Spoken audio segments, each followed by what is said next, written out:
Assalamualaikum warahmatullahi wabarakatuh. Bismillahirrahmanirrahim. Alhamdulillahi rabbil alamin.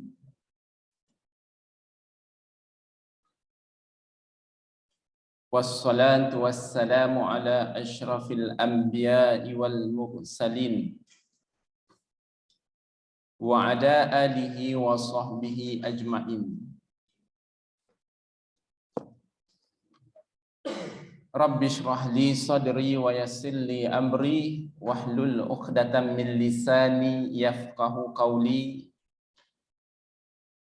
Rabbi shrah li sadri wa yassir li amri wahlul 'uqdatam min lisani yafqahu qawli. Rabbi shrah li sadri wa yassir li amri wahlul 'uqdatam min lisani yafqahu qawli. Allahumma aftah alaina hikmataka wa anshur alaina min khaza'inir rahmatika ya arhamar rahimin. Firmanullahu subhanahu wa ta'ala fil kitabihil karim. A'udzu billahi minasy syaithanir rajim. Qul inna salati wa nusuki wa mahyaya wa mamati lillahi rabbil alamin. La syarika lahu wa bidzalika umirtu wa ana awwalul muslimin. Shadaqallahul azim. Qala Rasulullah sallallahu alaihi wasallam, man yuridillahu bihi khairan yufaqihu fid din. Allahumma salli ala Muhammad wa ala ali Muhammad. Allahumma salli ala Muhammad wa ala ali Muhammad. Allahumma salli ala Muhammad wa ala ali Muhammad. Ayah ibu, rakan-rakan para asatizah yang dirahmati Allah Subhanahu wa taala, alhamdulillah kita terus mengucapkan kesyukuran kepada Allah Subhanahu wa taala dengan lafaz tahmid, iaitu lafaz alhamdulillah. Kerana Allah Subhanahu wa taala terus memberi kekuatan dan terus memberi masa dan peluang kepada kita untuk kita terus istiqamah. Istiqamah dalam pelbagai perkara, termasuk istiqamah dalam menadah ilmu. Dan ini merupakan satu kekuatan nikmat, di mana nikmat ini bertunggakkan kepada keimanan dan ketauhidan kepada Allah Subhanahu wa taala.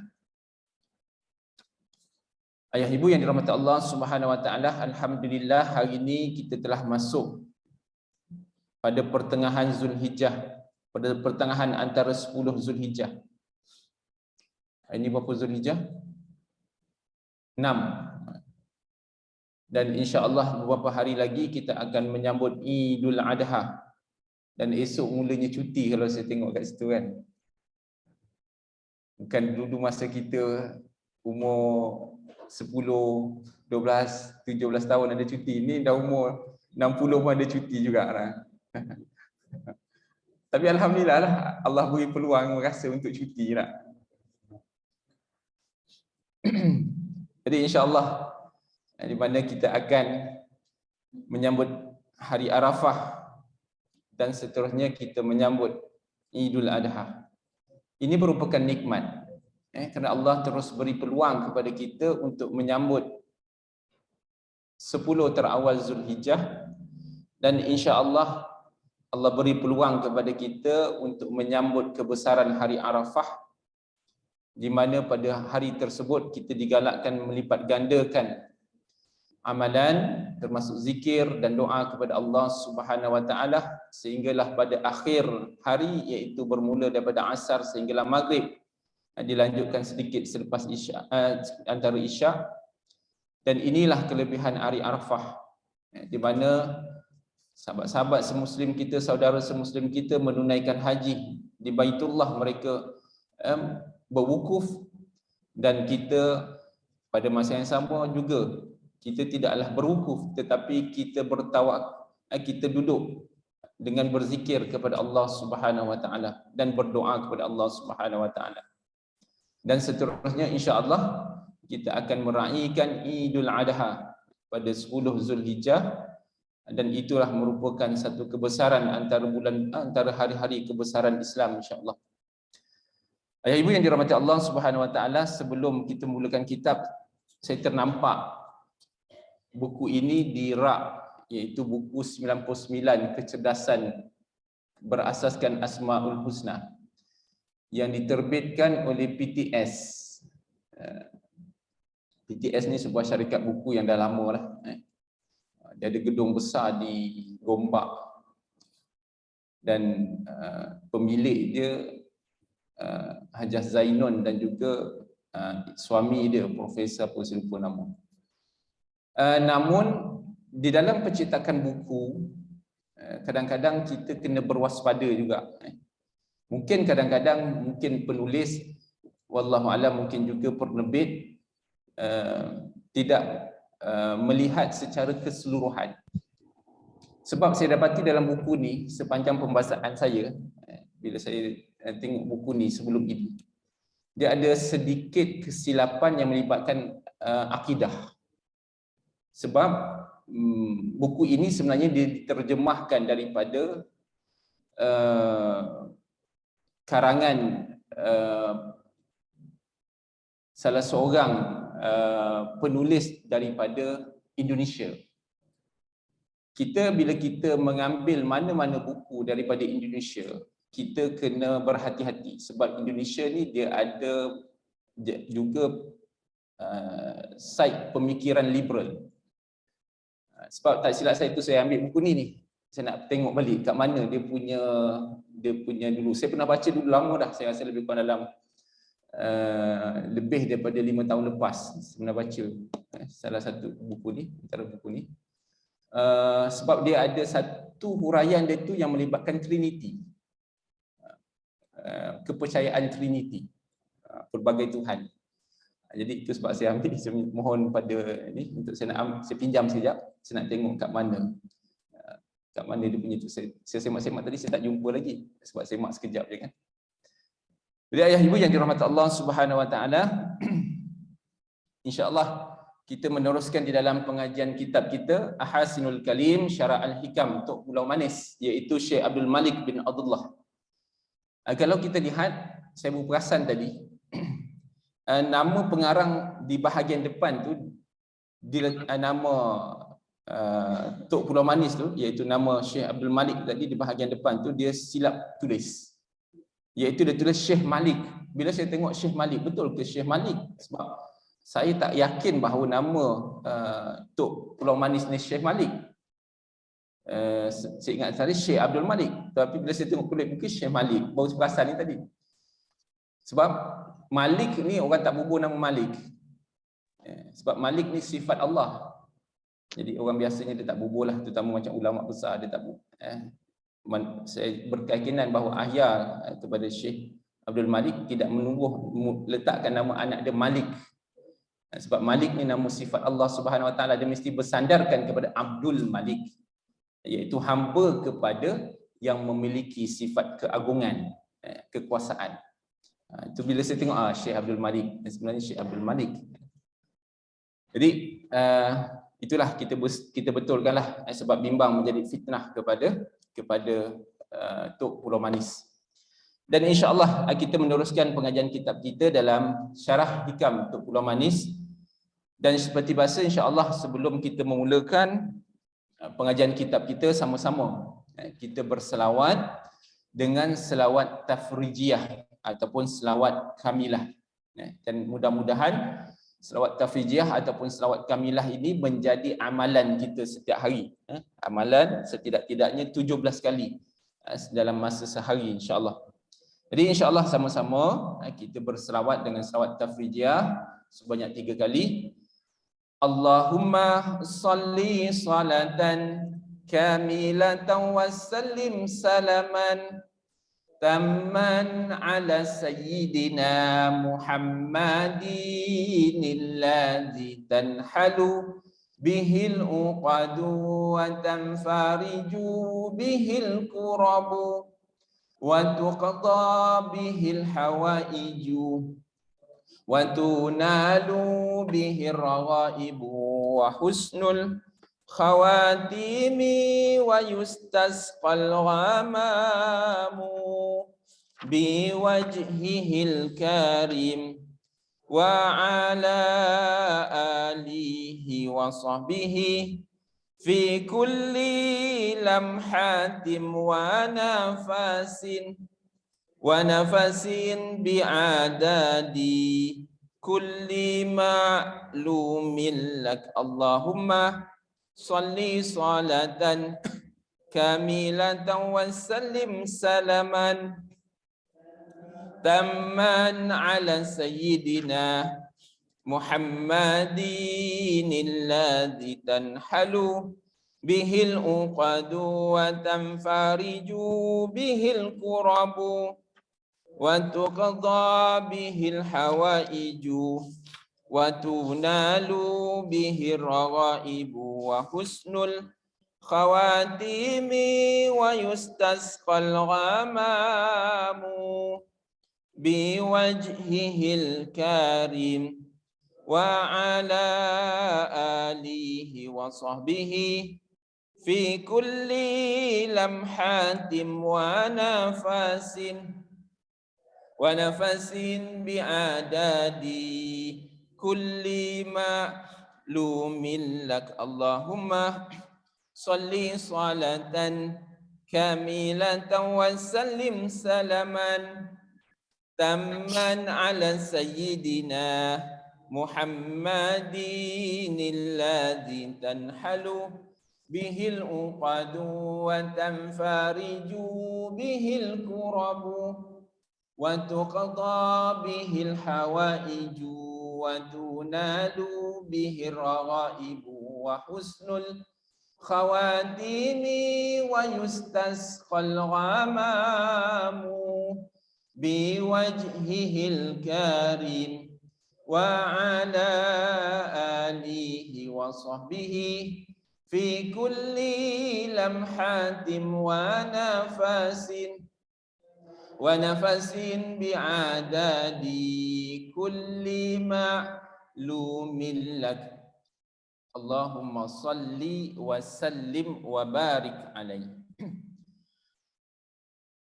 Ayah ibu yang dirahmati Allah Subhanahu wa taala, kita meneruskan di dalam pengajian hikmah yang ke-20 yang kita berhenti sekejap. Ada kuliah yang lepas kita baca sedikit, kemudian kita berhenti dan tangguhkan, iaitu di dalam hikmah yang ke-20 terdapat dua perenggan, iaitu disebut oleh Ibnu Athaillah ma aradat himmatul salikin an taqifa indama kushifa laha illa wanadashu huwa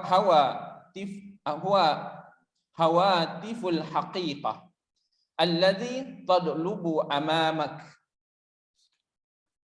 wala tabarrajat zawahirul mukawwanati illa wanadaskahu. Wanadaskahu, dia ada kahu.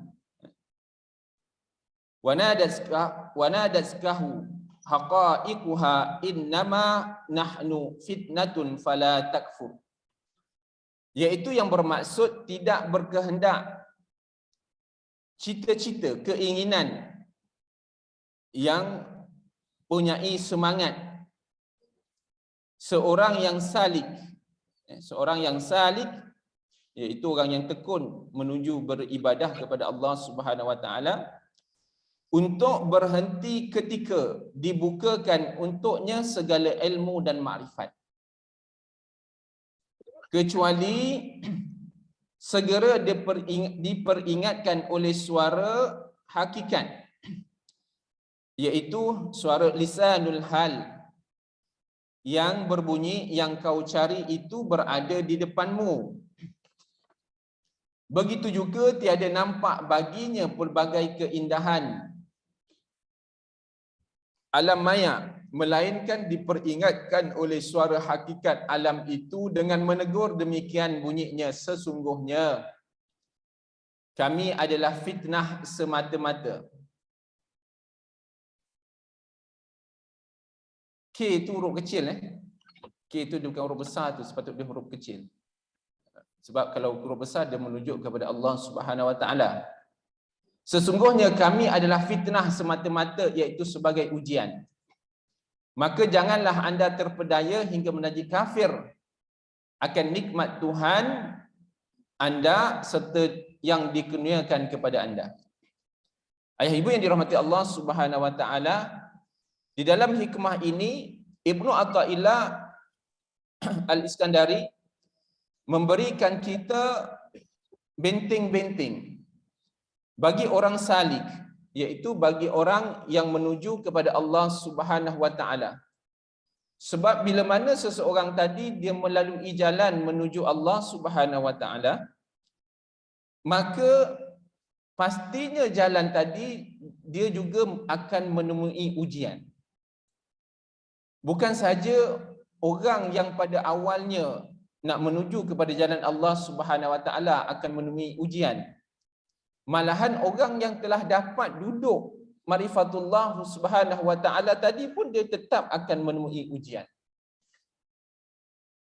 Orang yang hanya tidak sedar akan ujian ini iaitu orang yang leka, orang yang dilalaikan. Nanti kita akan lihat peringkat-peringkat yang disebutkan oleh para ulama, iaitu ada 7 peringkat bagaimana syaitan menipu manusia. Daripada jalan serendah-rendah jalan, serendah-rendah peringkat, sehinggalah pada setinggi-tinggi makam, pada setinggi-tinggi peringkat. Semuanya itu dia punyai jarum-jarum yang berbeza, namun tujuan syaitan hanya satu, dia nak menyesatkan manusia. Ya.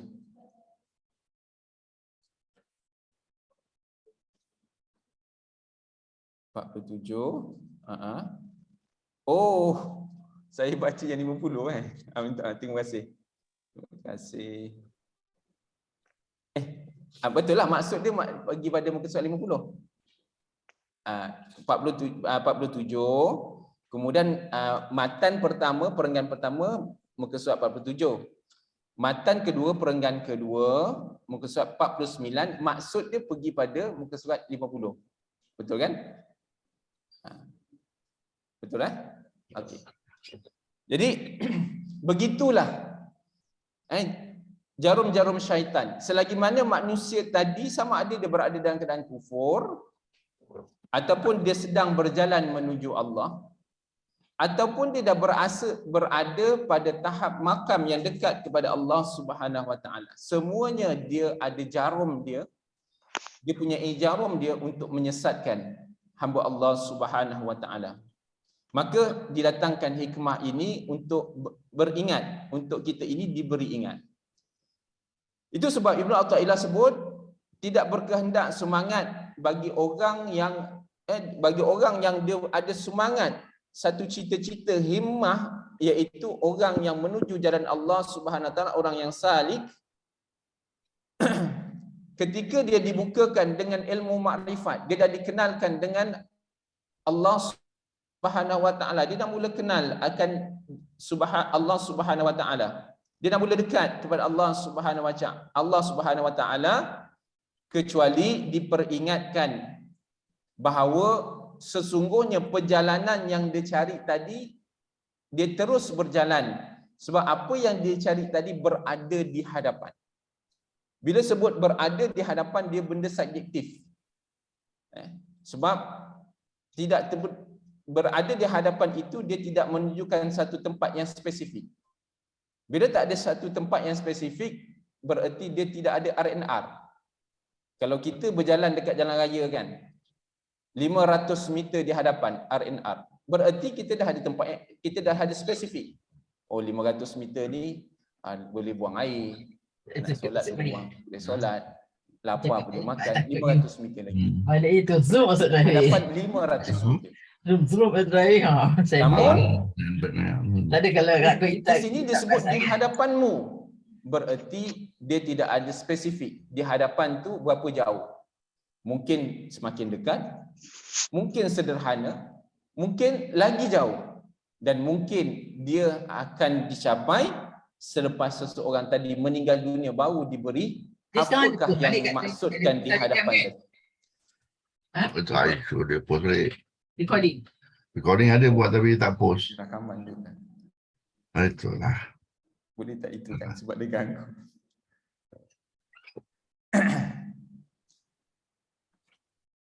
disebut dalam huraian hikmah dalam surat 48. Orang yang berjalan iaitu orang yang salik menuju kepada Allah Subhanahu wa taala. Orang yang berjalan menuju Allah ini disebut dengan istilah salik, iaitu dia berjalan menuju Allah Subhanahu wa taala tanpa henti. Dia tidak hiraukan penat, dia tidak hiraukan lelah. Dia tanpa henti, berjalan tanpa henti. Berjalan menuju kepada Allah Subhanahu wa taala. Orang yang salik ini akan dibukakan untuknya sepanjang perjalanannya dengan nur cahaya dan segala rahsia. Itu bagi orang yang dia nak menuju pada jalan Allah Subhanahu wa taala, dia akan dibukakan sedikit-sedikit rahsia Allah Subhanahu wa taala. Dia akan diberi sedikit-sedikit cahaya Allah Subhanahu wa taala kepada basirah, kepada mata hati. Dia nampak sikit.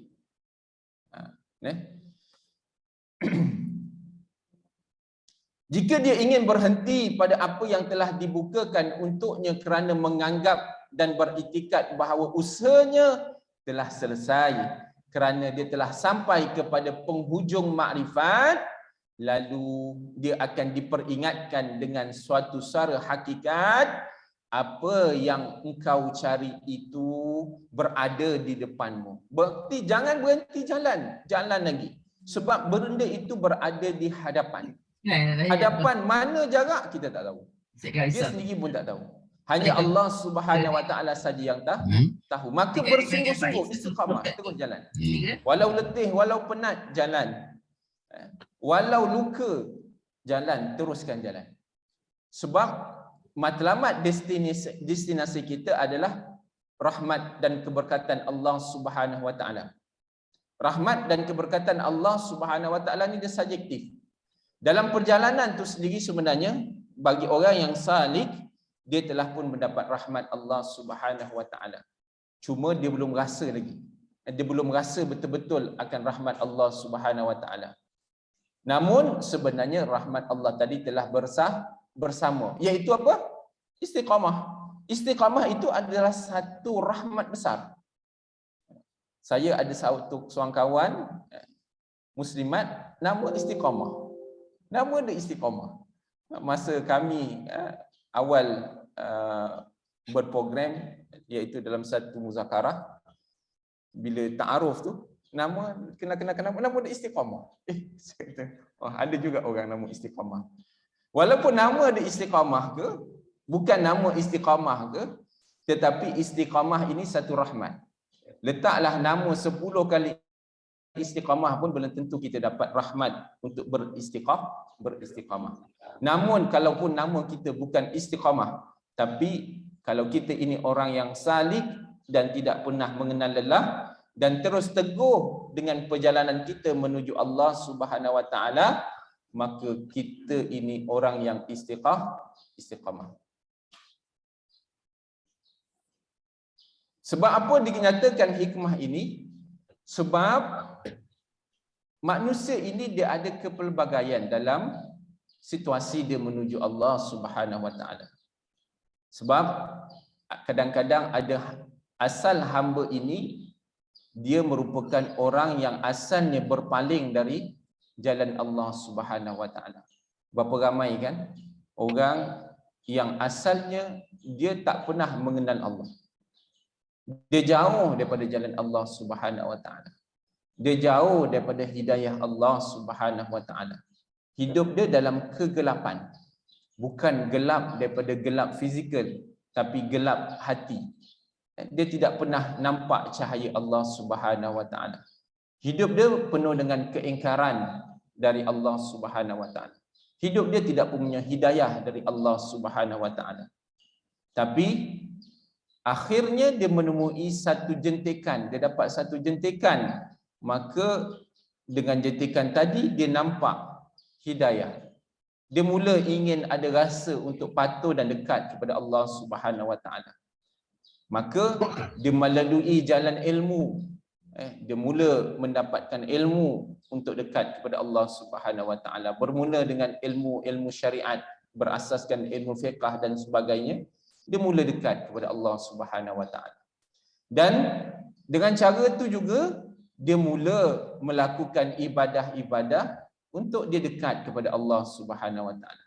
Akhirnya dia terus istiqamah, dia sebagai orang yang salik untuk dekat kepada Allah Subhanahu Wa Taala, dia dah mula mengamalkan zikir-zikir untuk sebagai tambahan dia mendekatkan diri kepada Allah Subhanahu Wa Taala. Antara zikir yang hebat iaitu Al-Quran. Dia dah mula melazimkan lidah dia dengan Al-Quran. Seorang hamba yang hina asalnya, tetapi dia bila dapat hidayah, dia melalui jalan ilmu, dia melalui jalan ibadah, seterusnya dia dekatkan diri kepada Allah SWT dengan zikir-zikir. Maka ini merupakan satu perjalanan. Sebab kalau dulunya dia melalui jalan-jalan syaitan, dia hidup penuh dengan kemungkaran, hidup tidak pernah mengenal Allah. Tok Sah cerita solat, malahan lebih daripada itu, hidup penuh dengan riba, hidup penuh dengan zina. Ramai kan orang yang macam ni.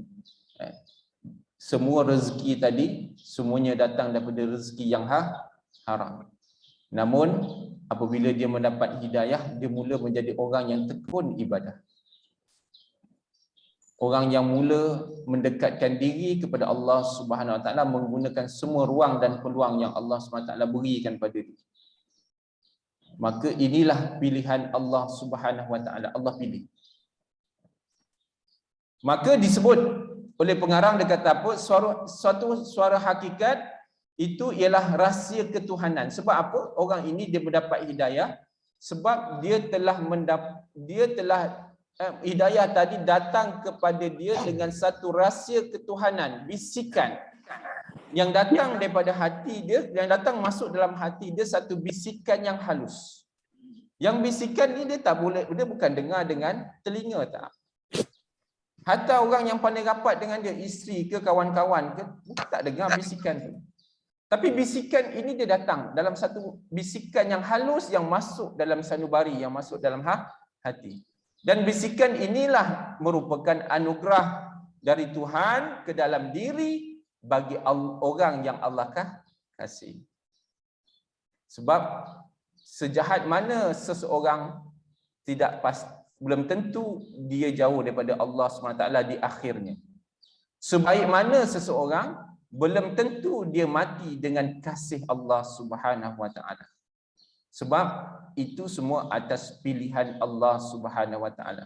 Namun bagi orang yang memang dah menuju jalan Allah Subhanahu Wa Taala, itu sebab dia kena sentiasa melihat dan menginginkan kasih sayang Allah Subhanahu Wa Taala. Insya-Allah kita akan lihat nanti dalam huraian 7 bagaimana syaitan menggoda anak Adam, yang tidak dapat disifatkan dengan sifat-sifat yang boleh dikenal oleh manusia di dunia ini. Suara ini bukan didengar dengan telinga biasa, bukan difahami dengan bahasa biasa. Dia tak boleh didengar dengan telinga dan tidak boleh difahami dengan bahasa. Tak ada. Kan kadang-kadang kan kita pun tiba dalam, mungkin kita cuba muhasabah balik, lihat balik kehidupan kita. Bagaimana kita ini boleh berubah daripada satu peringkat, suatu ketika itu kita berzaman remaja, mungkin kita sendiri ada sejarah remaja kita.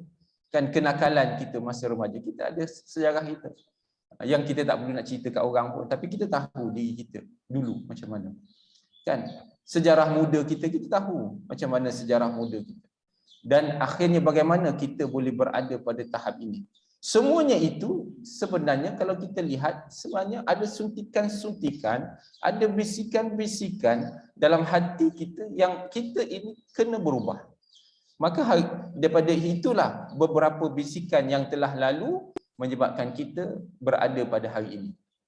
Maka itulah bisikan-bisikan, kata-kata yang bukan didengari oleh telinga kita, bukan difahami dengan bahasa yang biasa, tetapi hanya didengari oleh mata hati yang hendak kepada Allah Subhanahu Wa Taala dengan bahasa iaitu bahasa ilahi.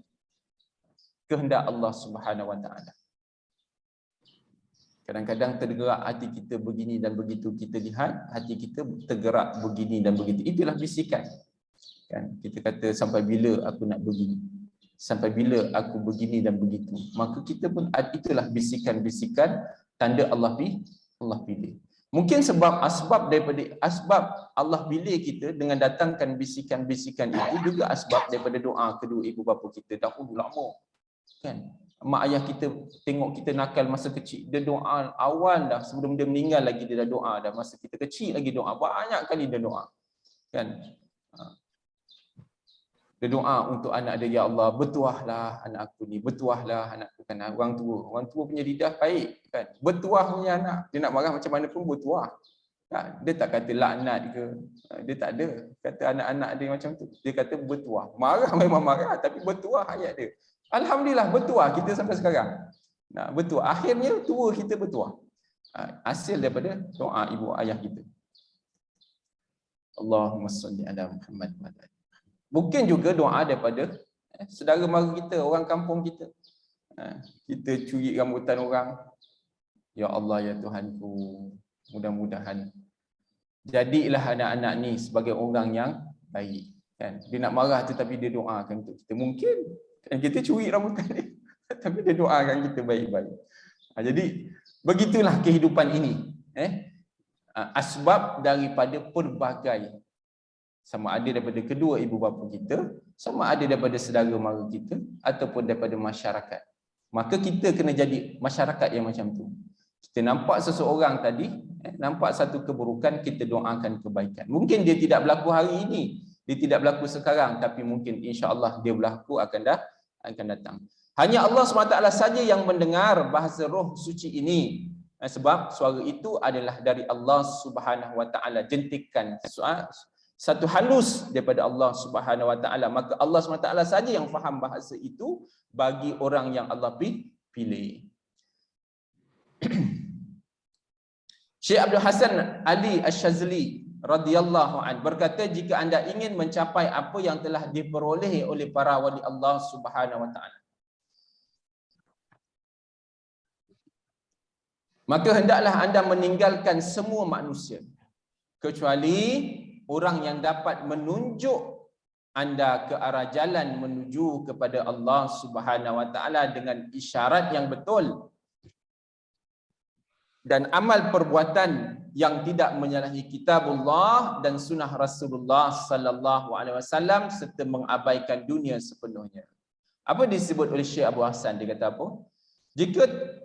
Jika kita ini nak menuju jalan untuk dekat kepada Allah Subhanahu Wa Taala seperti mana hamba-hamba Allah yang Allah pilih, maka kita ini kena ada satu sifat memilih, iaitu kita kena tinggalkan semua manusia-manusia yang tidak boleh membantu kita untuk menuju kepada Allah Subhanahu Wa Taala kecuali orang-orang yang soleh yang boleh membantu kita menuju kepada Allah Subhanahu Wa Taala. Tinggalkan tadi bukan putus kawan kan. Tinggalkan tadi bukan kita tak bermasyarakat, bukan. Tinggalkan tadi kita meninggalkan segala sifat dan contoh yang ditunjukkan oleh mereka, kita tinggalkan. Minum sekali kedai kopi boleh, tak masalah. Makan sekali sarapan, minum petang sekali bersembang boleh. Tapi contoh dan tauladan, segala nasihat tadi kita tak ambil, kita letak ke tepi. Kita hanya ambil dan kita dekat kepada orang yang soleh yang menunjukkan kita kepada jalan Allah Subhanahu wa taala. Itu sebab disebut oleh para ulama, iaitu 3 cara bagaimana seseorang tadi nak elakkan diri dia daripada godaan syaitan. Ada 3 cara yang disebut oleh ulama bagaimana kita nak elak diri kita daripada godaan syaitan. Yang pertama, kita mesti perkukuhkan ilmu. Sama ada ilmu syariat, fiqah, tauhid, fiqah itu asas, itu foundation. Tauhid, fiqah itu ilmu foundation. Dan seterusnya ilmu-ilmu yang berkaitan dengan kita nak mengenal pasti. Dan juga ilmu ini disebut ilmu adab, iaitu ilmu tasawuf. Bila kita ada tauhid, bila kita ada fiqah, kita mesti perkukuhkan supaya kita tidak tergelincir, iaitu dengan ilmu tasawuf. Kemudian yang kedua, ad-doa. Kena sentiasa berdoa kepada Allah Subhanahu wa taala supaya kita ini istiqamah. Itu sebab kita di doa yang paling asas sekali. Setiap kali solat kita kena baca doa tu. Rabbana atina fid dunya hasanah wa fil akhirati hasanah wa qina adzabannar. Mungkin kita rasa Allah doa ni daripada dulu sekolah tadika lagi. Sampai sekolah rendah, sampai sekolah menengah, sampailah ketua asyik doa yang sama. Tak ada ke doa yang paling hebat lagi Ustaz. Itulah doa hebat. Itulah doa hebat. Rabbana atina fid dunya hasanah wa fil akhirati hasanah wa qina azabannar. Kita minta kebaikan dunia, akhirat, umum tu. Berarti segala apa yang berkaitan dunia, tak kisahlah rezeki ke, anak penak ke, masyarakat ke, kawan ke, pemimpin ke, semuanya berkaitan dunia, kita nak semuanya baik. Kita mohon pada Allah baik.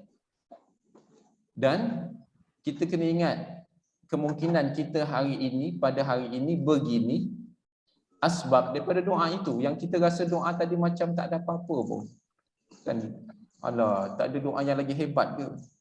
Kan kita bila dengar doa yang hebat-hebat, kan doa yang bukan doa tu sebenarnya sama je. Kan tak kisahlah doa tu kita rasa hebat ke tak hebat, sebenarnya sama je. Asalkan datang daripada Nabi sallallahu alaihi wasallam ataupun datang daripada Al-Quran ataupun datang daripada kalam para ulama. Tapi doa yang antara doa yang paling maksur iaitu datang daripada apa yang didoakan oleh Nabi sallallahu alaihi wasallam. Itu sebabkan kita ada satu naskah buku Al-Ma'surat. Kan? Ma'surat tu iaitu datang daripada asal perkataan maksur. Maksur itu datang daripada iaitu apa saja kalam dan doa yang diamalkan oleh Nabi sallallahu alaihi wasallam. Bila kita baca maksurat tu sebenarnya kita mengamalkan segala doa yang diamalkan oleh Nabi sallallahu alaihi wasallam. Kita nak cari apa lagi? Amal tu pun dah banyak dah tu. Kalau dapat amal maksurat setiap pagi, setiap petang, itu pun dah cantik sangat. Asbahna wa asbahal mulku lillahi walhamdulillah la syarikalah la ilaha illa huwa ilaihil nusyur. Asbahna ala fitratil Islam wa kalimatil ikhlas. Tu hebat dah tu. Bila petang pula amsayna wa amsal mulku lillahi walhamdulillah la syarikalah la ilaha illa huwa ilaihil masir. Amsayna ala fitratil Islam. Pagi cara pagi kita minta, petang cara petang kita minta. Pendapat hebat tu. Di akhir pula dengan doa tadi, Allahumma innaka ta'lamu anna hadhil qulub qad ijtama'at ala mahabbatik. Kita minta. Mahabbatik tu kadang bunyi macam Hindustan sikit tu, kan.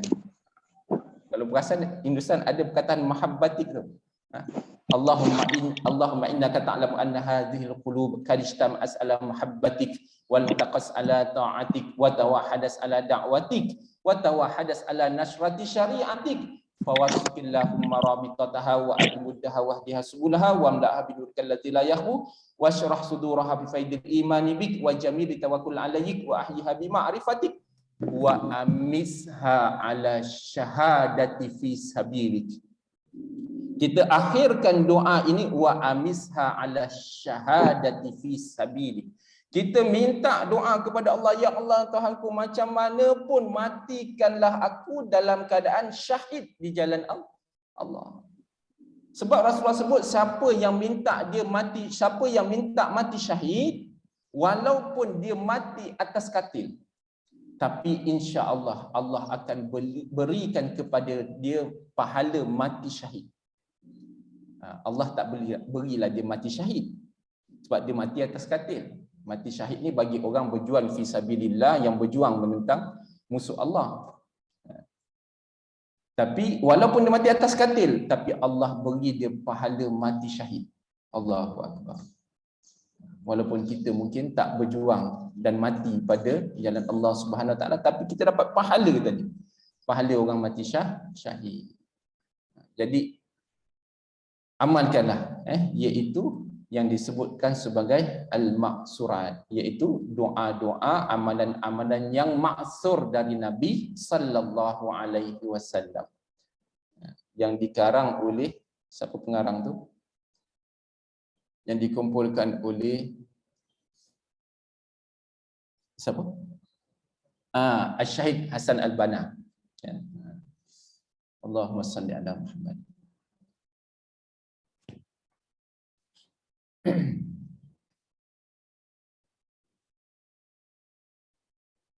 Kita tak payah kumpul. Hasan Al-Banna dah siap kumpul lah. Kita turunkan amal je. Nak kumpul satu kerja, nak cari sumber, nak cari dia punya sumber dia, dalil dia yang mengatakan bahawa itu maksud. Sebab nak bukan semua yang maksud, macam-macam amalan, macam-macam jenis doa, tapi belum tentu maksud. Okay. Allahumma salli ala Muhammad wa ala ali Muhammad.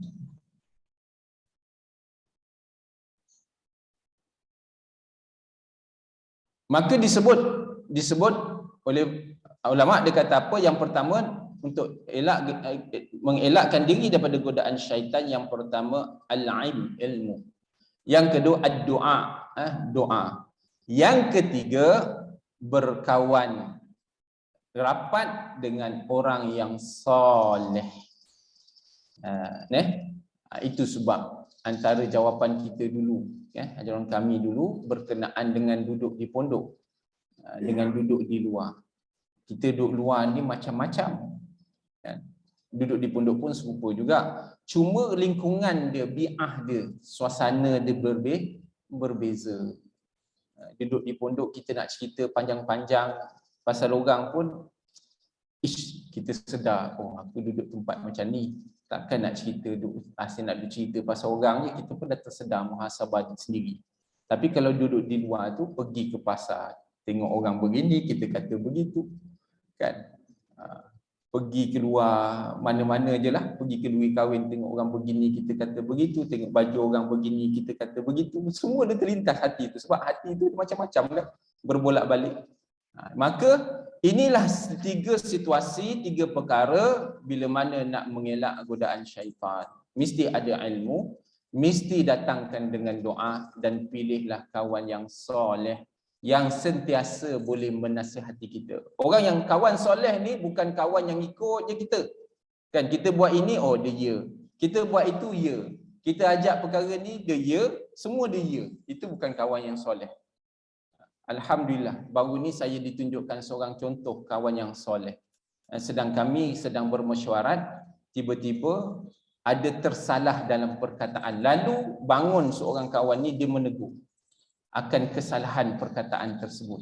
Ini contoh kawan yang soleh.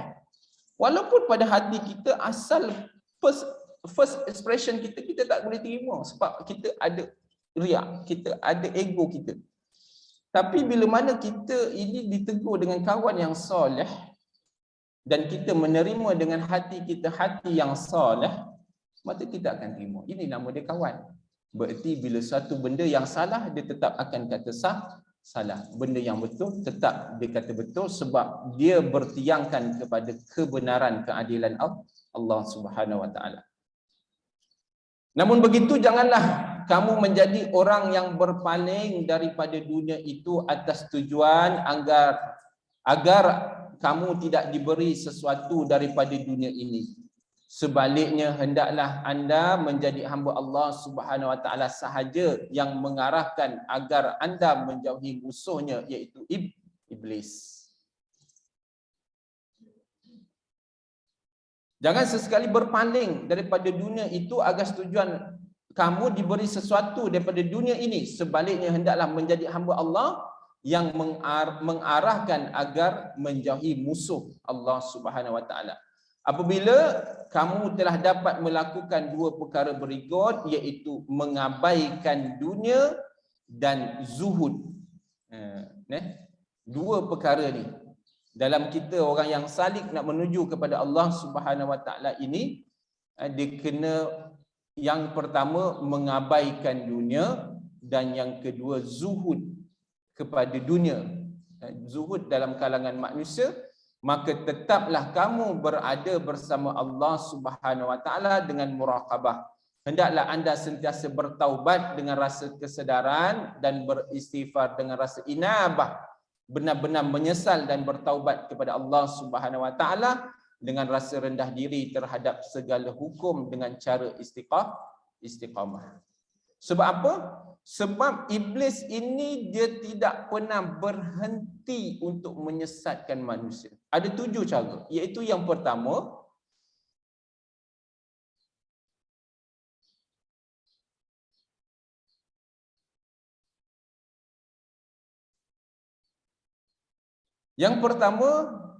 syaitan ataupun iblis ini dia akan memastikan bahawa orang semua manusia ini kafir. Dia akan pastikan semua manusia ini kafir. Yang dah kafir tu dia akan lalaikan supaya kafir. Kau sembah ni. Kau nampak pokok besar, kau sembah. Kau nampak busut, sembah. Dia nak supaya dia wujudkan manusia tadi, sembahan itu perlu ada nampak dan jelas. Itu sebab berlaku macam-macam kesesatan agama. Kan berlakunya kesesatan Buddha sebab apa? Sebab dia nak nampak bahawa apa yang disembah tadi nampak jelas. Dia nampak apa yang pergantungan dia tadi ada pergantungan yang jelas. Yang asalnya mereka semuanya nak menuju kepada Allah Subhanahu Wa Taala, tetapi mereka mengambil perantaraan. Sebab apa? Mereka tak rasa puas, mereka tak ada rasa sesuatu yang terikat jika tak ada perantaraan. Maka itu sebab mereka meletakkan perantaraan patung, mereka meletakkan perantaraan pokok, dan itu semua dipengaruhi oleh syaitan. Maka begitu juga dengan orang yang asalnya mentauhidkan Allah Subhanahu Wa Taala tetapi diletakkan pada jalan kufur kepada Allah Subhanahu Wa Taala dengan dilalaikan dengan maksiat. Dilalaikan dengan maksiat zina, dilalaikan dengan maksiat rezeki haram, pencarian haram, dilalaikan dengan arak, dilalaikan dengan keseronokan, hiburan. Berapa ramai manusia lalai kan? Lahir daripada perut ibu Islam yang mengucapkan la ilaha illallah, tetapi kehidupan tidak Islam, lalai.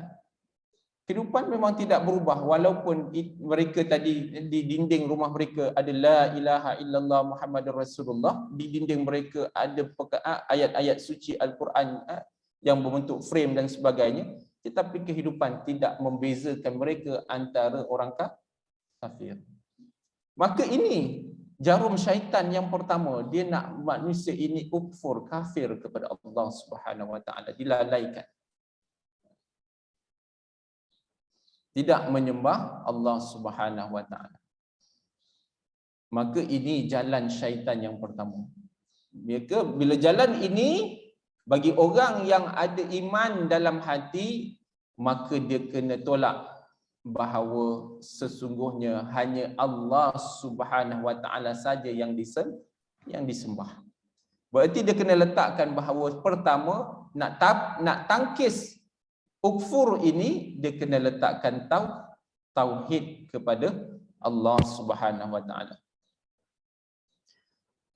Yang kedua, jalan syaitan bila mana seseorang tadi dia gagal untuk mengkafirkan orang tadi, dia dah orang yang dah beriman yang awalnya disebut sebagai muslim, maka syaitan akan bunuh orang muslim ini untuk dia tadi tidak taat kepada Allah. Engkau tak kafir kan? Engkau sekarang muslim. Jadi jangan bimbang. Sebab man qala ilaha illallah dakhalal jannah. Barang siapa yang mengucapkan kalimah la ilaha illallah Muhammadur Rasulullah, dia akan masuk syurga. Jadi kamu ni muslim, kamu akan masuk syurga. Jadi tak perlu taat. Tak perlu buat ibadat.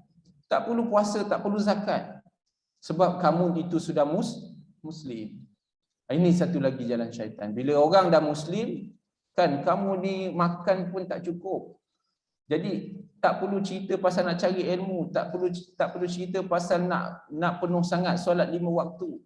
Bagi cari jalan dulu, bagi makan cukup, nafkah keluarga cukup. Ini dia jalan syaitan. Dia bunuh taat kepada Allah tu, dia bunuh. Dia kikis.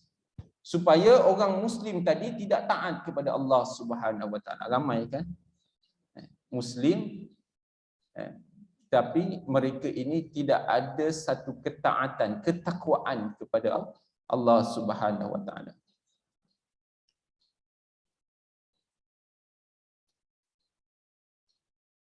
Maka bila seorang muslim tadi dia sedar bahawa dia jauh daripada ketaatan kepada Allah Subhanahu Wa Taala, maka dia kena sedarkan diri dia supaya sebagai seorang muslim ini dia ada tanggungjawab, iaitu tanggungjawab beribadah kepada Allah. Sebab apa?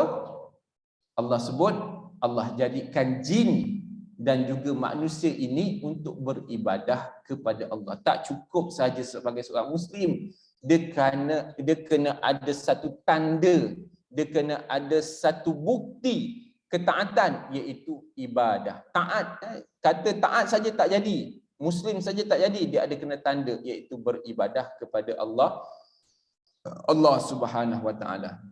Sebab apa? Ibadah itu merupakan bekalan. Kalau kita nak musafir, kita bawa bekalan. Orang dulu-dulu kalau nak pergi musafir jauh dululah, kan? Sebab dulu tak ada highway, nak cari kedai pun susah. Jadi bawa bekal kan, terutama orang anak ramai.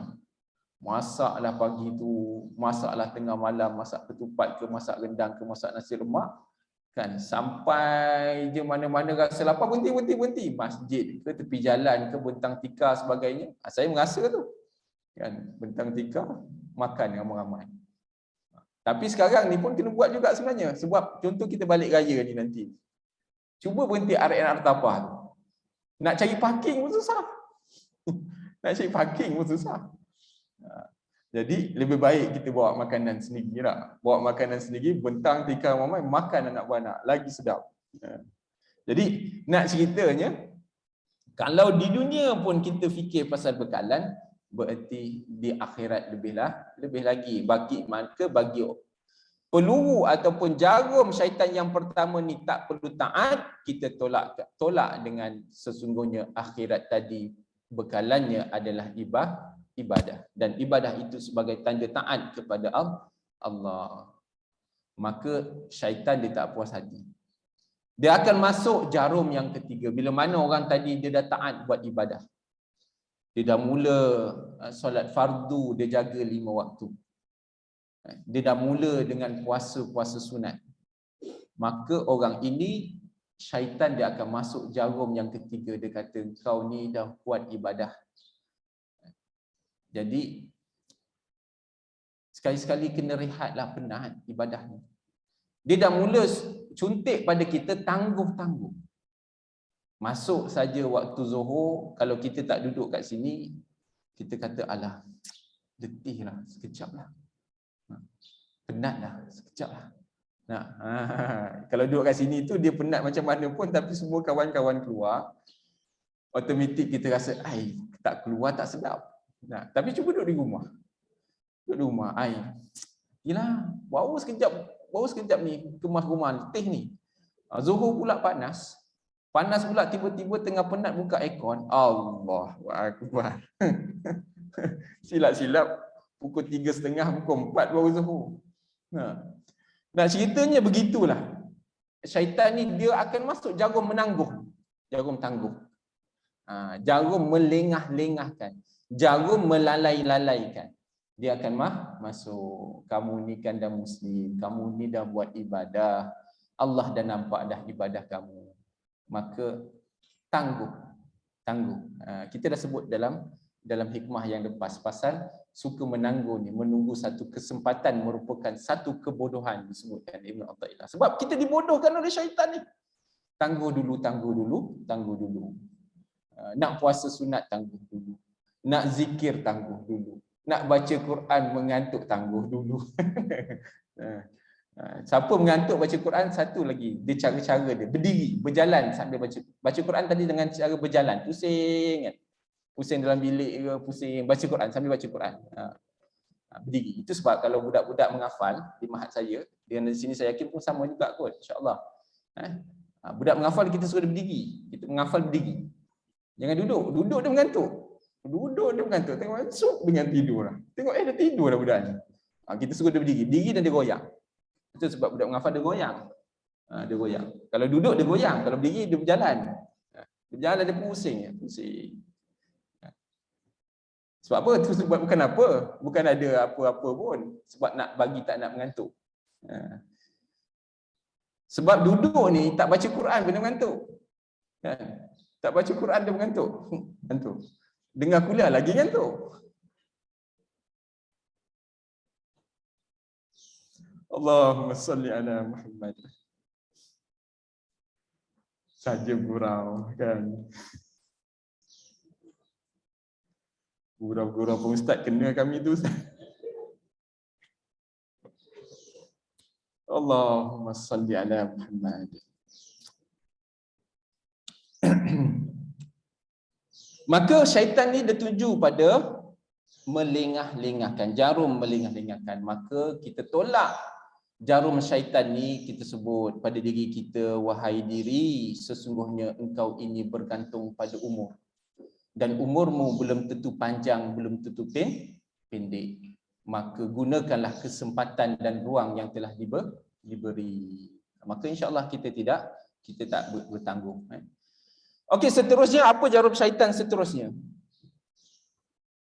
Bila mana orang tadi dah banyak ibadah, dah buat ibadah, dia tak lagi bertangguh, dia dah banyak ibadah, maka syaitan ni dia akan api-apikan kita, banyakkan lagi ibadah.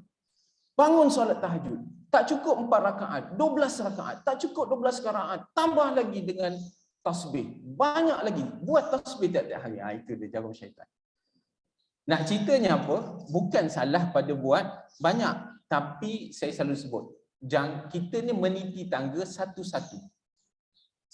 Kalau dulu kita buat hanya solat tahajud 2 rakaat, lah ni kita tambah jadi 4 rakaat. 4 rakaat dulu bagi kuat dulu. Bagi kita, memang kita tengok 4 rakaat tu kita tak pernah rasa berlengah, kita tak rasa penat, kita dah tak rasa lelah dah, baru kita tambah lagi. Tambah 6, tambah 8 pun kita tambah lagi. Begitulah semua pada semua amal ibadah. Sebab apa? Syaitan ni dia anjak kita buat banyak. Dia nak suruh kita rasa letih. Dia nak suruh kita rasa puas. Macam mana orang makan banyak, akhir dah sakar dah. Dah tak boleh makan, kan? Bila tak boleh makan, dia berhenti makan. Begitulah ibadah. Bila mana dah banyak ibadah, dia kata, dah puas dah. Lama-lama dia kata, tak apalah, esok kita cuti lah. Bila dah start cuti, esok tak buat tahajud, sedap pula tak buat tahajud. Lusa cuti lagi lah. Sebab dah banyak dulu kan. Ini dia jarum syaitan. Dia bagi kita, dia bagi, buat. Rupanya dia nak suruh kita jatuh. Dia nak suruh kita puas. Jadi inilah jarum syaitan. Maka kita kena tolak jarum ni. Kita kena beritahu pada diri kita, wahai diri, engkau buat ibadat bukan untuk banyak, tapi engkau buat ibadat untuk sempurna. Kita buat ibadat ini untuk kesempurnaan. Kesempurnaan ini dia bukan banyak, dia bukan sikit, dia istiqamah. Kita mampu, tapi jangan sikit istiqamah daripada dulu daripada kecil sampai ke besar sampai ke tua. Itulah istiqamah dia. Dulu baca Quran tak sampai setengah muka surat, sekarang baca Quran tak sampai setengah surat, tak adil. Kan umur dah banyak, baca Quran tak sampai setengah muka surat, tak adil. Jadi biarlah berpada. Namun kita ingatkan diri kita supaya kita buat ibadat ini untuk kesempurnaan. Yang seterusnya, yang kelima. Syaitan ni memang dia tak berhenti. Dia tak berhenti. Sampailah kita mati baru dia berhenti. Kadang-kadang kita tak sedar. Kita tak sedar jarum-jarum. Allahumma salli ala Muhammad. Itu sebab kita mesti ada ilmu dan kawan yang soleh. Sebab bila kita ada ilmu dan ada kawan yang soleh ni dia menegur, dia menasihat. Bila kita kena tegur dan kita dengar nasihat, kita dapat nasihat tadi, kita tak akan melenting. Sebab apa? Kita ada ilmu. Oh betul dia kata. Tapi kalau kita ada kawan yang soleh tapi tak ada ilmu, kita melenting. Kita akan melenting. Kan kita buat ibadat banyak-banyak, tiba-tiba kamu kata mah ni tak mah lagi. Tak apalah ini contoh. Kalau ada mah tu tak apalah, kebetulan. Mah akad ni bukan apa kan. Kita buat amal tu biarlah kita istiqamah, jangan banyak sangat, nanti takut kita penat. Dia nasihat kita macam tu. Kan jadi kita betul juga. Bila kita ada ilmu tadi kita rasa oh betul. Tapi kalau kita tak ada ilmu, tak tahu apa. Bila orang tak ada ilmu. Allahumma salli ala Muhammad wa ala ali Muhammad. Bila mana orang tadi dah banyak ibadat, maka syaitan datang pada jarum yang kelima. Dia datang dengan pujian-pujian makhluk. Dia bisikkan kita dengan pujian-pujian. Dia bisikkan kita dengan keinginan untuk mendapat pujian-pujian daripada makhluk. Kita buat ibadat, kita rasa kitalah hebat. Kita untuk ilmu, kita rasa kitalah bijak. Kita rasa dia akan datangkan rasa-rasa terpuji tadi. Rasa-rasa dipuji tadi dia akan datangkan kepada kita untuk apa? Untuk mula satu jarum yang nak menuju kepada jarum yang membawa kita kepada kufur kepada Allah, iaitu jarum riak.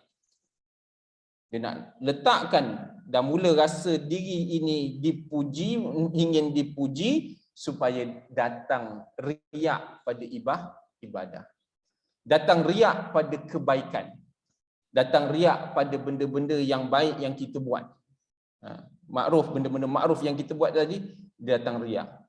Maka kita kena tolak, wahai diri, sesungguhnya apa yang aku buat ini dia bertitik tolak kepada penilaian Allah Subhanahu wa taala, iaitu ikhlas. Ikhlas. Kita kena tolak dengan ikhlas, supaya kita beritahu pada diri kita bahawa semua yang kita buat tadi, banyak ke sikit, bukan itu nilaian dia, tetapi penilaian dia adalah ikhlas. Allahumma salli ala Muhammad. Allahu akbar, Allahu akbar. Maka bila mana seseorang tadi dah banyak amalan dia dah boleh jaga, dia mula jaga, dia orang yang salik, dia dah mula dekat kepada Allah Subhanahu wa taala, dia dah mula jaga keikhlasan, maka syaitan dia masuk jarum yang keenam. Tak berhenti syaitan ni. Kalau kita nampak senang kan, kita boleh hempuk dengan kursi ni. Tapi masalahnya tak nampak. Sebab syaitan ni juga ada di kalangan syaitan-syaitan yang juga syaitan kiri dan kanan. Kalau kita duduk kat luar tu kan, ada je syaitan kiri dan kanan ni. Alah, kau tu dah duduk kat pondok, cukup-cukup lah tu. Marilah kita pergi kenduri ni, macam-macam lah. Kita bila nak solat duha, lah dah banyak dah solat duha kat pondok kan.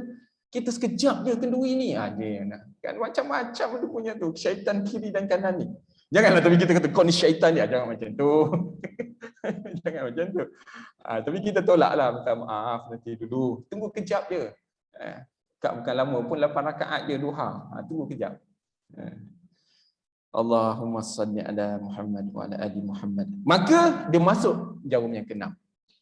Masuk jarum yang ke-6. Dia kata, wahai manusia, engkau ini hebat dah.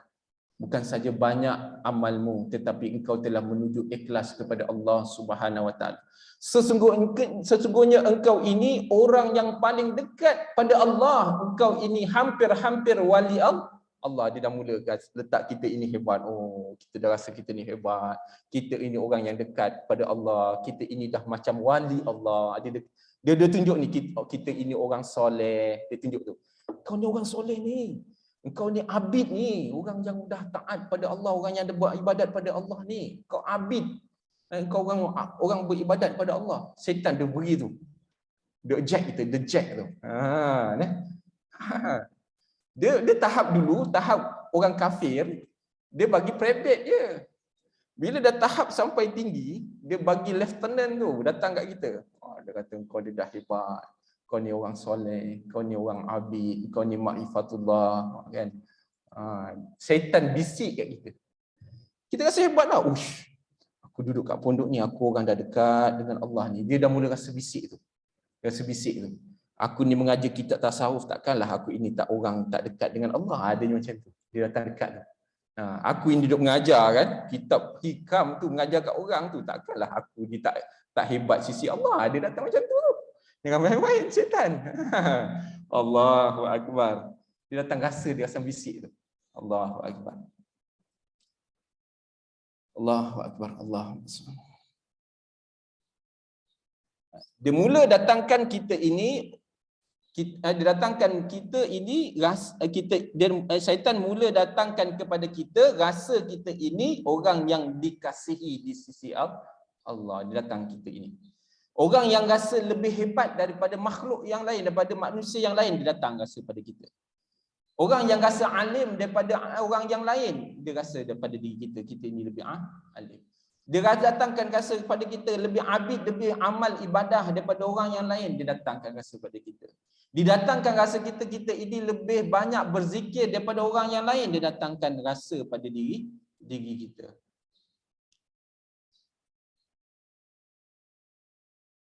Maka bila mana kita merasa begini, maka kita kena tolak dengan taubat. Kita kena muhasabah.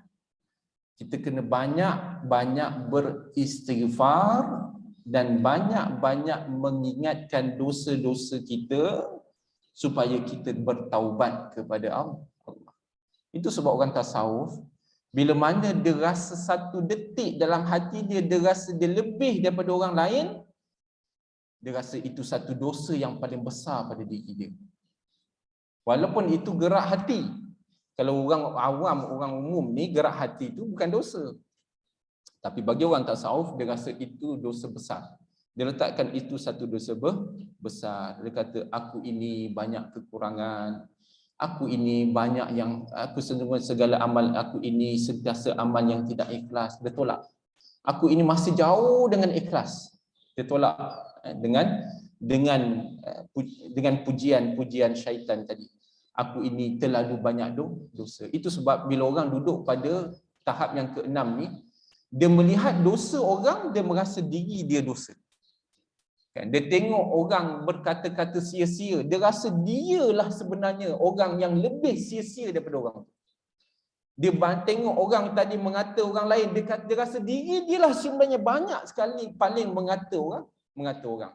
Dia akan letakkan keburukan yang dia nampak tadi bukan pada orang tu, dia akan letakkan keburukan tu pada diri dia.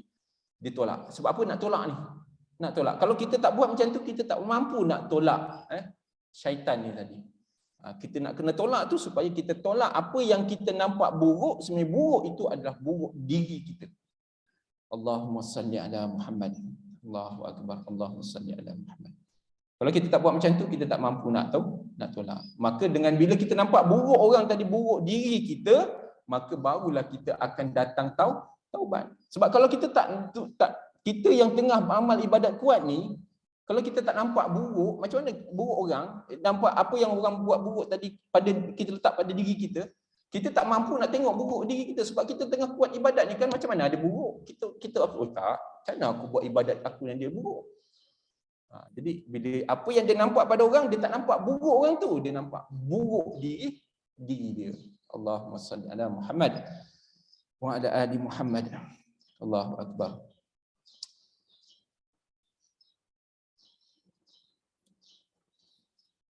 Allahu akbar. Allahumma salli ala Muhammad. Dan akhir sekali jarum syaitan yang ketujuh.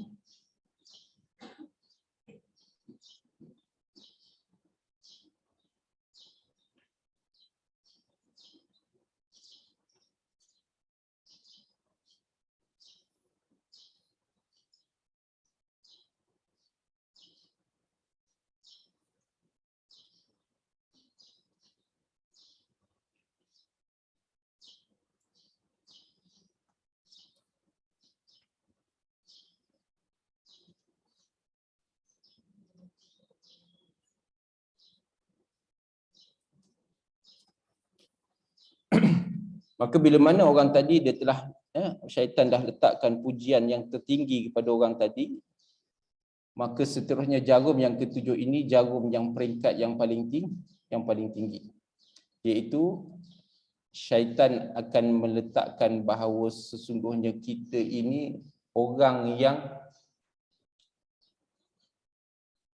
paling dekat, paling taat, paling hebat, paling makrifat di sisi Allah Subhanahu wa taala.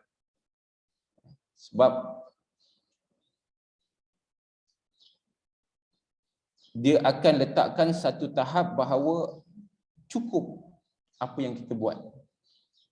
Sebab kita ini orang bila mana dia dah satu tahap paling tinggi, dia dah letakkan semuanya atas takdir Allah Subhanahu wa taala, maka syaitan akan letakkan pada diri dia. Kau tahu kan, sebaik mana manusia, kalau Allah tentu syurga, maka syurga bagi dia. Kalau Allah tentu neraka, maka nerakalah bagi dia. Sejahat mana manusia, kalau Allah tentu syurga, maka syurgalah bagi dia. Maka kalau Allah tentu neraka, maka nerakalah bagi dia. Syaitan dah mula mainkan takdir. Syaitan dah mula mainkan ilmu, kemantapan ilmu yang kita ada. Dia dah mula mainkan kat situ. Dia kata nak buat apa? Kau banyak sangat ibadah ni, dah sampai tahap paling tinggi dah. Makrifatullah dah. Kau dah dapat dah dekat dengan Allah. Maka cukup dah. Sebab kalau kau ditentukan syurga, kau akan tetap syurga. Kalau engkau itu ditentukan neraka, kau tetap neraka. Sebab sampai tahap orang beribadah kepada Allah, bukan dia nak syurga, bukan dia nak neraka. Dia nak redha Allah Subhanahu wa taala. Tapi syaitan dia tak nak kita nampak itu. Dia nak kita nampak kalau Allah tentu kita syurga, tetap syurga. Kalau Allah kita tentu neraka, kita tetap neraka. Dia dah mula main sampai satu tahap yang tinggi. Tahap tinggi kan orang gayat. Bila kita duduk tinggi ni kita gayat.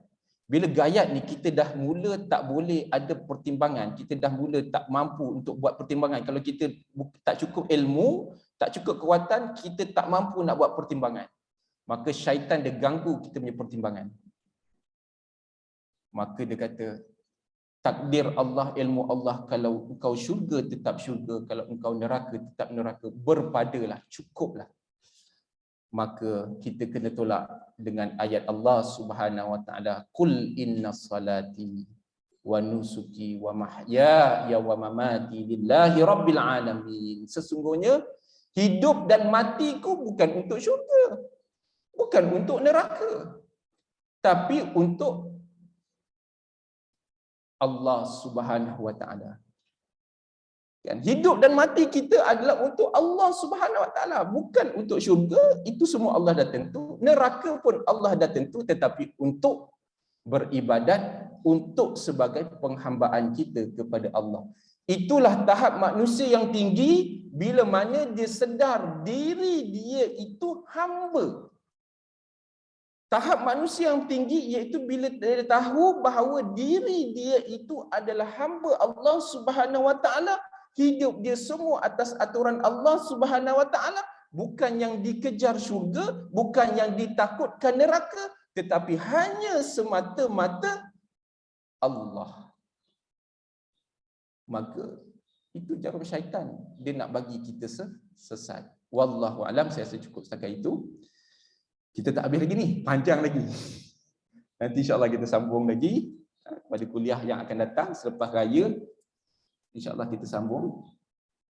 Wallahu alam, kita berhenti dulu setakat ini pada muka surat 48. Tafsiran keempat-empat perkara tersebut ialah tetaplah sebagaimana hamba Allah Subhanahu Wa Taala. Itulah kan pengarang kata tafsiran keempat-empat perkara tersebut iaitu tetap sebagai hamba Allah Subhanahu Wa Taala. Sebab jarum syaitan yang pertama tadi dia nak ganggu kita sebagai hamba penghambaan kita kepada Allah. Allahumma salli ala Muhammad wa ala ali Muhammad. Kita berhenti dulu.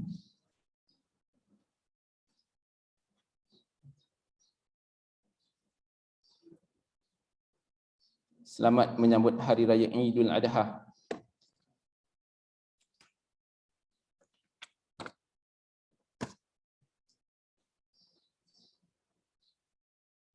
Ada sebarang persoalan ataupun perkongsian, silakan. Ya.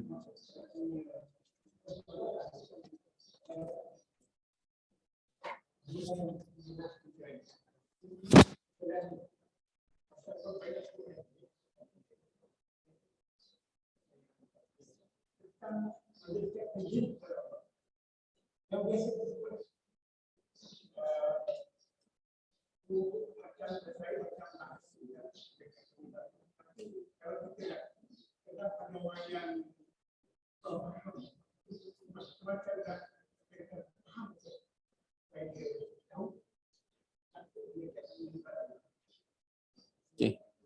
Terima kasih kepada ayah kita yang bertanya. Kadang-kadang orang yang bertanya ni lebih arif daripada orang yang ditanya. Tapi sebabkan soalan tu diberi pada kami, mana insya-Allah bukan kami nak menjawab, kita cuba-cuba sama-sama berkongsi. Iaitu berkenaan dengan perkataan mendekatkan diri kepada Allah Subhanahu Wa Taala. Maka kita sedia faham daripada kitab yang kita baca, iaitu istilah bagi orang yang menuju kepada jalan Allah Subhanahu Wa Taala ini pastinya iaitu mendekatkan diri kepada Allah, iaitu orang yang sadik, iaitu orang yang menuju ke jalan Allah Subhanahu Wa Taala. Maka perkataan mendekatkan diri kepada Allah Subhanahu Wa Taala ini yang pertama bermaksud dia satu perjalanan. Maka perjalanan ini dia ada permulaan. Kemudian dia ada pertengahan dan seterusnya dia ada penerusan. Dan akhirnya dia ada pengakhiran. Maka bagi orang yang mendekatkan diri kepada Allah Subhanahu Wa Taala pada jalan awalan, pada jalan permulaan, dia jalan mujahadah. Kita dah belajar dulu, semua dah ada dalam kitab ni. Dia ibadah-ibadah dia kena mujahadah. Lawan rasa tak nak, lawan rasa malas, lawan rasa lalai, lawan rasa macam-macam sibuk, tu dia lawan. Mujahadah. Kemudian orang yang jalan pertengahan dan berterusan, maka dia jalan istiqamah. Maka awal orang mujahadah tadi, dia kena, kalau orang yang tak pandai baca Quran, dia mujahadah nak belajar Iqra. Kan senang tak baca Quran dah umur 40 nak belajar Iqra. Tutup muka untuk belajar tu. Segan, maunya tak segan. Kan tutup muka belajar. Kan nak naik nak jumpa ustaz tu, ya Allah, ustaz pula muda umur 19. Kita umur 40 nak belajar dengan ustaz. Allah. Ustaz pula lelaki, kita perempuan. Lagilah segan. Tapi kita lawan mujahadah segan tu. Kita mujahadah segan. Kita bukan belajar Quran, kita belajar makhraj. Kadang-kadang ustaz sebut, kita umur 60 kita rasa segan. Ustaz umur 25, tegur kita umur 60, 70. Makhraj, bacaan makhraj ringkas dia. Zal. Makhraj zal. Kita tak betul-betul zal. Tapi begitulah. Kita mujahadah lawan, jangan lari, lawan duduk. Mujahadah tu. Mujahadah tu. Itulah jalan dekat diri pada Allah. Sebenarnya kita jalan dekat diri pada Allah tu. Sebab dengan kita belajar Al-Quran, awalan Al-Quran, huruf, tajwid dan makhraj Al-Quran itu kita boleh membaca Al-Quran. Bahkan membaca Al-Quran itu jalan menuju Allah. Jalan orang salih. Itu jalan dekat diri kepada Allah. Maka seterusnya dah pandai belajar Al-Quran, baca Quran dah boleh, kita ikut kuliah dan sebagainya. Maka kita tahu kita kena ini, beramal begini dan begitu kena. Dan seterusnya dengan amal kita tadi, solat fardu, solat sunat, apa semua, kita kekal, iaitu jalan istiqamah. Itu dia dah mula suntik malas. Dia dah semula suntik lalai. Dia dah mula suntik, tunggu. Sebab nak tunggu kesempatan. Maka jalan istiqamah. Itu jalan dekatkan diri kepada Allah. Dan seterusnya jalan pengakhiran bila mana kita mati dan kita musyahadah kepada Allah Subhanahu Wa Taala, kita mampu bersaksi kepada Allah Subhanahu Wa Taala atas keikhlasan apa yang kita buat. Sebab dalam perjalanan ni kita tak boleh kata kita ikhlas. Selagi mana esok kita tak mati, kita diterima oleh Allah Subhanahu Wa Taala, kita redha kepada Allah dan Allah redha kepada kita, itulah jalan pengakhiran kita di mana Allah Subhanahu Wa Taala menerima atas segala amal laku kita di atas muka bumi. Wallahu alam, semohon sekadar itulah. Wallahu alam. Ada lagi ke? Tak ada ya? Kalau tak ada, sekali lagi saya ucapkan selamat Hari Raya Idul Adha. InsyaAllah mudah-mudahan korban kita pada tahun ini diterima oleh Allah Subhanahu Wa Taala. Dan insyaAllah sama-sama kita tutup dengan tasbih kafarah dan juga surah Al-Asr. Subhanakallahumma wa bihamdik, asyhadu an la ilaha illa anta, astaghfiruka wa atubu ilaik. Subhanakallahumma wa bihamdik, asyhadu an la ilaha illa anta, astaghfiruka wa atubu ilaik. Subhanakallahumma wa bihamdika, asyhadu an la ilaha illa anta, astaghfiruka wa atubu ilaika. Amintu su'a, zalamtu zambi, faghfirli fa innahu la yaghfiru dzunuba illa ant. Astaghfir. Subhanaka. Wal 'asri innal insana lafi khusr illa alladhina amanu wa 'amilus shalihat wa tawasaw bil haqq wa tawasaw bis sabr. Assalamualaikum warahmatullahi wabarakatuh. Di komputer pun kadang-kadang dia hang juga. Macam itulah otak manusia.